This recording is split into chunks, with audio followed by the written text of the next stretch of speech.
اول حد جه القاعه النهارده اللي تعب جدا معايا وعمل البهارات وعايز اشكر الشاعر الكبير اشرف البنا على المجهود اللي هو عمله والدعوات يعني مش عارفه اقول لك ايه.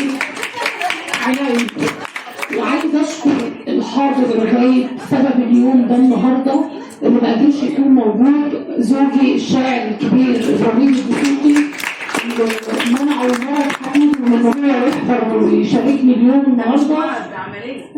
وان شاء الله ربنا يكملنا عليه باذن الله. موجود طبعا مشاركني اليوم، ولكن حاله الظروف ان يكون موجود.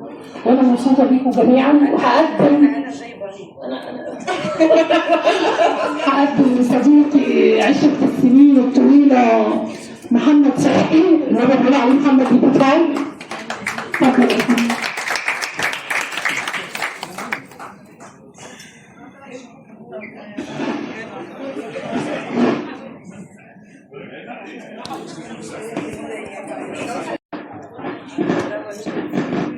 مساء الخير عليكم. تحياتي تحياتي لحضراتكم جميعا ولأسرة المنصة. الحقيقة إن أنا سعيدة جدا إن أنا أول مرة أحضر صالون الأستاذة غادة صلاح الدين، وأنا يعني كنت مقصرة جدا في حق نفسي إني ما بحضرش صالون عظيم زي ده.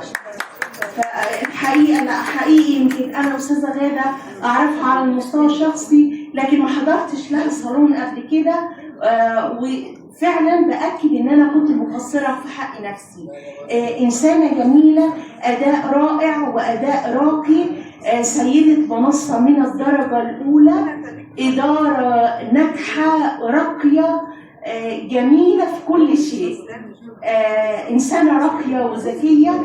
فأنا سعيدة جدا إني موجودة معاكم النهاردة، وإن شاء الله مش آخر مرة. وطبعا بهني الأستاذة وفاء، يمكن أول مرة أتعرف على حضرتك، بهنيكي. والحقيقة دايما بنقول إن النصوص الشعرية تحديدا يمكن بنقدر لا سواء نص شعري أو رواية دايما بنتعرف عليها من رؤى النقاد.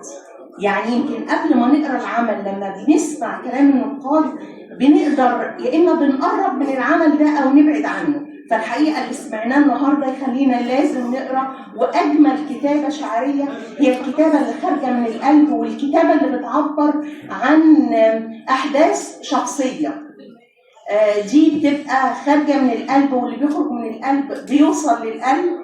فبهني حضرتك والف مبروك، وعقبال المرات القادمه ان شاء الله. وتحياتي ليك يا استاذه غاده، سعيده جدا ان انا معاكم النهارده، وان شاء الله دايما اكون معاكم. الكتاب ده هديه مني انا شخصيا لحضرتك، يعني حبيبتي هديه مقبوله طبعا. يعني تنورينا وتكتبي عنها. ما هو انت قربتي المسافه، انا انت كده قربتي المسافه لما جيتوا هنا. هو المشوار بتاع نادي السكه الحديد بعيد عليا قوي، فده من الاسباب اللي مخلياني مقصره.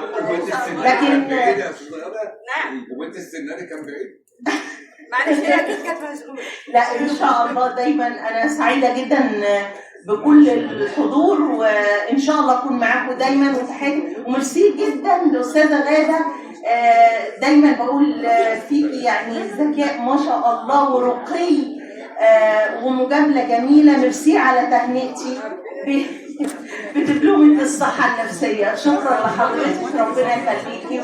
شكرا ومبروك يا أستاذة وفاء. شكرا. نكونش ذكرى في الليلة الجميلة، ما نكونش غنوة في الرحلة الطويلة. احنا يا مشكينا من يوم ما تنسينا، لو نروح هيجينا كل ما اتمنينا.